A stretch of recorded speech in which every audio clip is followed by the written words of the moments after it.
మత్స్య సంపదను రక్షించేందుకు కేంద్ర రాష్ట్ర ప్రభుత్వాలు కీలక నిర్ణయం తీసుకున్నాయి. ఏట మాదిరిగానే ఈ ఏడాది కూడా సముద్రంలో చేపల వేటపై నిషేధం అమల్లోకి రానుంది. ఏప్రిల్ 15 అర్ధరాత్రి నుంచి జూన్ 16వ తేదీ వరకు అంటే మొత్తం 61 రోజుల పాటు తూర్పు తీరంలో వేట విరామం కొనసాగుతుంది.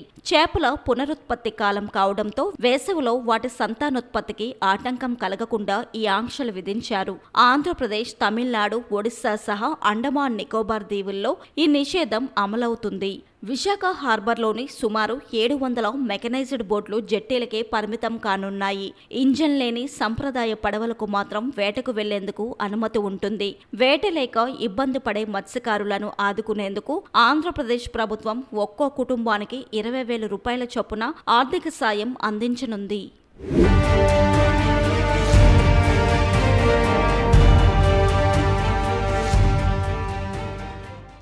నా పేరు మున్నం బాలాజీ అండి. Visakhapatnam fishing harbour AP mechanised fishing boat operators association సెక్రటరీగా వ్యవహరిస్తున్నాను. ఫిషింగ్ హార్బర్ లో ఏప్రిల్ 15 నుండి జూన్ 15 అర్ధరాత్రి వరకు కూడా 61 రోజులు వేట నిషేధ సమయంగా కేంద్ర రాష్ట్ర ప్రభుత్వాలు మాకు సమాచారం అందించారు.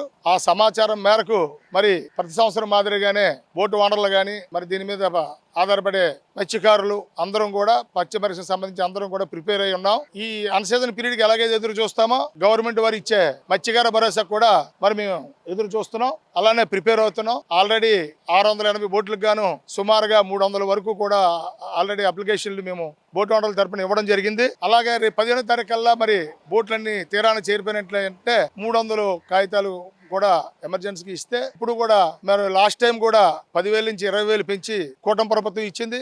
అదే విధంగా ఈసారి కూడా 20,000 ఇస్తామని చెప్పి ఆల్రెడీ ప్రకటించారు. మరి మేము మే ఫస్ట్ వీక్ లో కల్లా మరి ఈ మత్స్యకారులందరికీ కూడా మత్స్యకార భరోసా వస్తుందని చెప్పేసి ఎదురు చూస్తున్నాం. లాస్ట్ టైం జిల్లాలో 12,900 చిల్లర గుర్తించారు. మరి ఈ సంవత్సరం కూడా కొన్ని మెకనైజ్డ్ బోట్లు ఎంఓలు కూడా కొంత పెరిగాయి కాబట్టి సుమారుగా ఒక 15,000 వరకు ఈ మత్స్యకార భరోసా వస్తుందని చెప్పేసి అనుకుంటున్నాము. మరి లాస్ట్ టైం ఏమైందంటే ఒక 700 మందికి ఈ జిల్లాలో ఆల్రెడీ వాళ్ళు ఎలిజిబుల్ అయ్యి అర్హత పొంది డబ్బులు వాళ్ళ బ్యాంకుల్లో పడలేదు. మరి బీసీ కార్పొరేషన్ ద్వారా వివిధ కార్పొరేషన్ల ద్వారా ఈ మత్స్యకార భరోసా వస్తుంది. బీసీ కార్పొరేషన్ ద్వారా సుమారు 700 మందికి డబ్బులు అందలేదు. అర్హత పొంది డబ్బులు రాకపోవడం అనేది మత్స్యకారులు చాలా విచారించదగ్గ విషయము. మరి ఈసారికి కూడా అలాంటి పొరపాటు రాకుండా ఎలిజిబుల్ అయిన ప్రతి ఒక్కరికి కూడా డబ్బులు వచ్చే విధంగా ఫిషరీస్ డిపార్ట్మెంట్ వారు ఆ లిస్టులు తయారు చేయాలని, ఆ విధంగా కృషి చేయాలని చెప్పేసి అసోసియేషన్ పరంగా కోరుకుంటున్నాం. యుద్ధము బ్రేకింగ్ వల్ల చేపలు వ్యాపారము దెబ్బతిన్నది. సుమారుగా ఎక్కువగా టూనా ఫిషింగ్ వెళ్తుంది. అది రీసెంట్లీ నిన్న నేను చూశాను. ఆల్రెడీ ఇప్పుడు 600-700 కోట్ల నష్టంలో ఉందంట. ఇది ఇలాగని కొనసాగితే సుమారు 1,500 కోట్ల రూపాయల వరకు కూడా పెట్టిన పెట్టుబడిలో లాస్ అయ్యే పరిస్థితుంది. అదంతా కూడా ఇండైరెక్ట్ గా చేప సంపద సాధించే వారి మీదే పడుతుంది. అలానే ఈ డీజిల్ ఆయిల్ కూడా ఇండస్ట్రియల్ లిస్ట్ లో మా ఫిషింగ్ హార్బర్ ని పెట్టేశారు. ఆ ఇండస్ట్రియల్తో స్టార్టింగ్ లో 124 అన్నారు, ఇప్పుడు 150 రూపాయలు అన్నారు. మరి మేము 100 రూపాయలుగా అలవాటు పడ్డాం. 70-80 అయితేనే అసలు యాక్చువల్గా మాకు వర్కౌట్ అవుతుంది. ఆ 70-80లోనే మాకు సబ్సిడీ వస్తుంది. ఇప్పుడు ఈ తక్కువ రోజులు కాబట్టి 10-15 రోజులు కాబట్టి ఆ 100 రూపాయలు కొనుక్కొని మేము వెళ్తున్నాం. అలాగని అనుకున్న తగ్గ ఫిషింగ్ కూడా లేకపోవడం వల్ల సుమారుగా 200-300 బోట్లు జెట్టీనే ఉన్నాయి. కానీ ఈ రాబోయే సీజన్లో రేపు జూన్ 15కు ఈ విధంగా రేట్లు ఉంటే మటుకు ఫిషింగ్ హార్బర్ నుంచి ఒక్క బోటు కూడా వేటకెళ్లే పరిస్థితి అయితే ఉండదు, రాబోదు.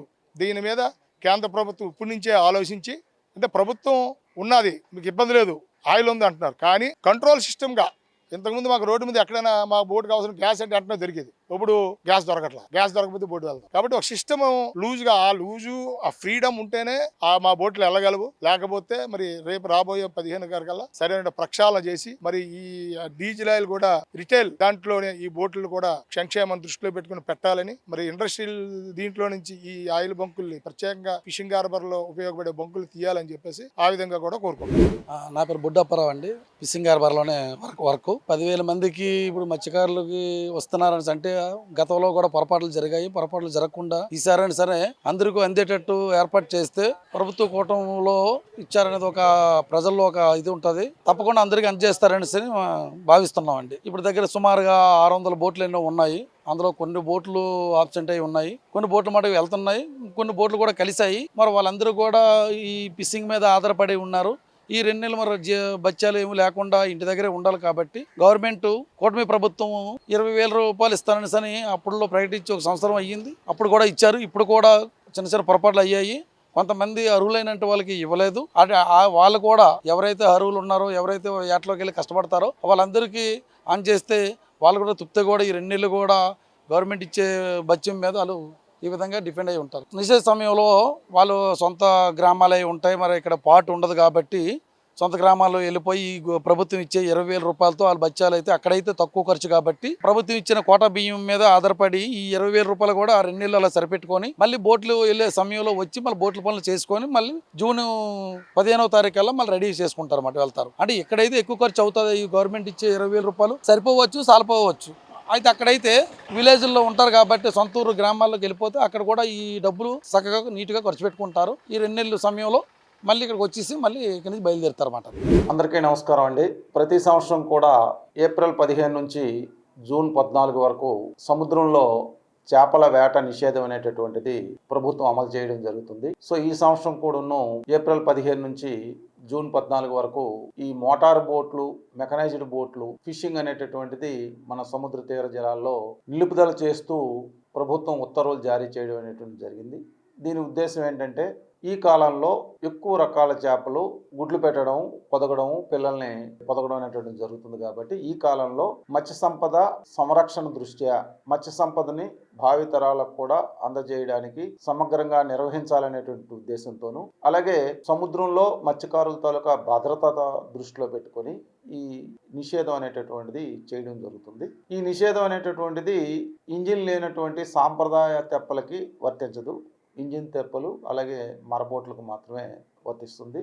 సో ఈ విషయంలో మత్స్యకారులందరూ కూడాను ప్రభుత్వంతో సహకరించి ఈ వేట నిషేధ కాలం సక్రమంగా అమలయ్యేందుకు అందరూ కూడాను సహకరించాలని చెప్పి కోరుతున్నాం. ఒకవేళ ఎటువంటి ఉల్లంఘనలు కానీ జరిపినట్లయితే Andhra Pradesh marine fisheries regulation act ప్రకారము చర్యలు తీసుకోవాల్సి ఉంటుందని చెప్పేసి తెలియజేసుకుంటున్నాం. ఇప్పుడు మధ్యలో మీకు తెలుసు ఇక్కడ ఇటీవల యుద్ధం ఇరాను, USA, ఇజ్రాయిల్ ఈ యుద్ధం వల్ల కొంత డిస్టర్బెన్స్ అనేటటువంటిది జరిగింది ఆయిల్ సప్లైలో. అయితే మనకిక్కడ అటువంటి ఇబ్బంది అయితే ఏమీ రాలేదు ఇంతవరకు. అయితే కొంచెం రేట్ అనేటటువంటిది మనకు పెరిగింది. మంది రీటైల్ అవుట్లెట్ కాకుండా ఇండస్ట్రియల్ లేదా కమర్షియల్ అని చెప్పేసి తెలియజేస్తూ రేటు పెంచారు. దాని మీద మేము ఇమీడియట్గా కమిషనర్ గారి దృష్టికి, ఆఫ్కాప్ దృష్టికి తీసుకెళ్ళాం. ఇక్కడ ఒక రీటైల్ బంక్ ద్వారా ముందు ఏ రేటుకి అయితే సప్లై చేస్తున్నాం ఇప్పుడు కూడా అదే రేటుకి సప్లై చేయడం జరుగుతుంది. సో జనరల్గా మీకు ఏంటంటే ఏప్రిల్ నెల వచ్చేసరికి ఫిషింగ్ తగ్గుద్ది, చాలా వరకు బోట్లు ఒడ్డుకు చేరిపోతాయి.